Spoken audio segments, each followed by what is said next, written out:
this is logic coding. I'm not sure if this is too noisy, but today I'm actually filming in a coffee house. We're going to look at a very classical dynamic question called house robber. So we are given an array, vector of numbers, which represents I'm a professional robber, plan to rob house along the street, and each house had a certain amount of money stashed. The only constraint stopping you from robbing each of them is that we cannot rob adjacent house. So we cannot take two numbers that are adjacent. Now, given an integer array nums representing the amount of money of each house, we want to return the maximum amount of money you can rob tonight without alerting the police. A natural way to think about this is we go from left to right, and if we're at cell I, the maximum money is I can take from I minus 1, or whether I rob it or not. If I do rob this house, then the maximum is from the previous two, like 2 steps forward, with plus this one, or I do not rob this house, then my maximum is just going to be this one. So we can use DP. DPI means maximum profit at house I. So at house I have two choices. Choice 1 is I mob it. Then I will equals to DPI minus 2 plus num I. Choice 2 is I choose not to rob it.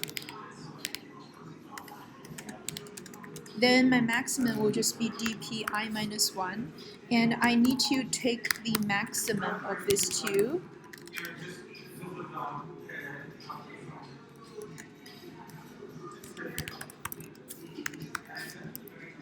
Okay, cool.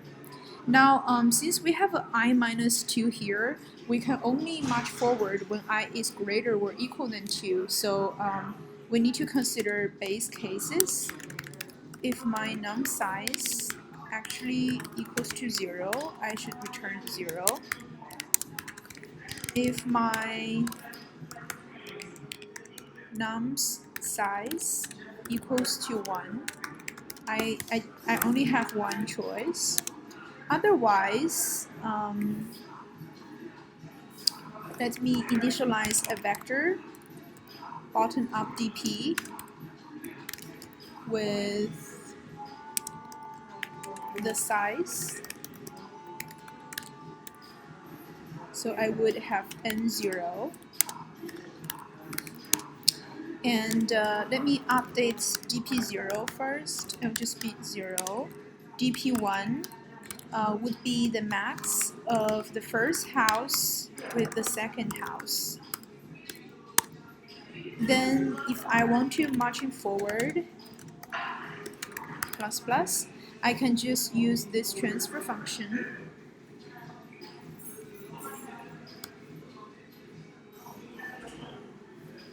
And at last, I will just return a minus 1. So the time complexity will just be, since we did a linear scan, so it will be linear. The space complexity would also be linear.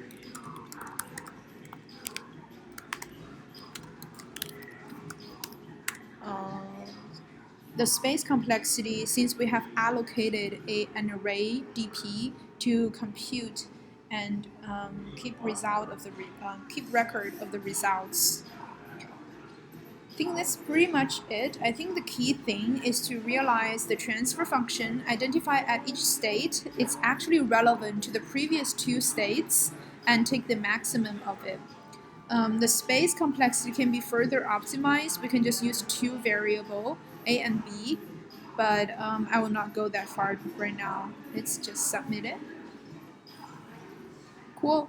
I think we have a bunch of house robber questions. We have house robber 2 and house robber 3. So I'm going to try to make a video of all of them. and at the same time I'm also doing tree problems, so I'm doing these two topics in parallel right now. Stay tuned.